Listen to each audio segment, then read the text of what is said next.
Today, we will be explaining the Shape tool in Inkarnate. The Shape tool and its sister tool, the Line tool, are two of the most powerful and versatile tools in Inkarnate.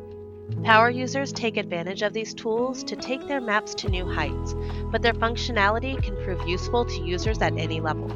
So let's talk about how the Shape tool works. The Shape tool can be found in the left side panel and looks like two squares joined together at their corners. When clicking on it, you'll be presented with two art options, Stroke and Fill. Stroke is what outlines the perimeter of your shape, and Fill is what appears in the area of the shape. To place your initial shape, you'll have a few options. The first option is Free Draw. Using this option will allow you to free draw a shape on your canvas. The second option is Pen. This option allows you to make your shape by identifying specific nodes. These nodes will be connected by straight lines if you single-click your points, or you can click and drag on a point to give it a curve. After defining your shape using these options, you will be prompted to add or subtract. Adding will place a new shape, while subtract will remove an area from an existing shape on the layer. You also have the circle and square options where you can create shapes. You can either freehand your shape or hold Alt to create a perfect circle or square. The polygon option allows you to set the number of sides your shape has. Use the mode option to determine if you want to add or subtract your shape. The final way to make a shape is by using the brush option. This option allows you to create an area by painting it in, similar to how you would add a texture. You'll determine add or subtract in the main panel before placing your shape. When making shapes, you'll also notice this checkbox called Merge Shapes. When this is checked, overlapping shapes on the same layer will merge them, keeping the properties of the most recent shape made. If this is not checked, each shape you create will become its own object. When choosing your stroke, you will have three options: textured paths, colored paths, and clipping mask. When you click on the castle, you'll access a library of different strokes. While most commonly these would be used to make the outer walls of a building, you'll also notice that you have access to bushes, staircases, tables, fences, and more. Once you choose your stroke, you'll have options to manipulate it. First, you'll be able to change the stamp scale. This is how you make thicker or thinner stroke paths. If you click on the icon with the sliders, you'll get access to the HSPC color adjustment settings. And clicking on the cogwheel will allow you to manipulate the offset, opacity, shadows, and layer offsets.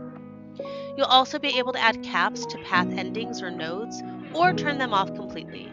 You can also flip the directionality of your stroke by using the horizontal and vertical flip options. Clicking on the paint palette icon will allow you to create paths of color. By clicking on the color swatch, you can adjust the color you want using the slider and palette, or by inputting a hex code. Clicking the cogwheel will allow you to choose the style of line and its caps, as well as the opacity, layer offset, and shadow settings. Clicking on the clipping mask option will allow you to turn your stroke into a clipping mask, exposing the foreground underneath. The fill options are similar to the stroke options, with options for textures, colors, and the clipping mask. Clicking on the icon with the pattern texture will open up the catalog of textures, most of which are the same ones that you'd find in your brush catalog. You can change the scale by using the slider underneath. You can also change the color settings by clicking on the slider bars. The cogwheel will give you access to settings for rotation, vertical and horizontal offset, and opacity. Clicking on the paint palette will allow you to choose a solid color, and choosing the clipping mask option will turn your entire fill into a clipping mask. It's important to note that your shape does not have to have both a stroke and a fill. You can turn either of them off by clicking on the checkbox next to their options. Once you have your shape down, there are only a couple more options to talk about. Since your shape counts as one object, changing the layer, opacity, or blend mode will affect the whole object as one. You can also use the blur settings to blur your entire shape. The last two options can be found at the bottom of the left toolbar. The first one is Nodes. Once you have a shape down, you can click this to adjust individual nodes on your shape. This allows you to change the outline of your shape without having to redo the whole thing. You can move and delete nodes as well as change their shape between straight and curved.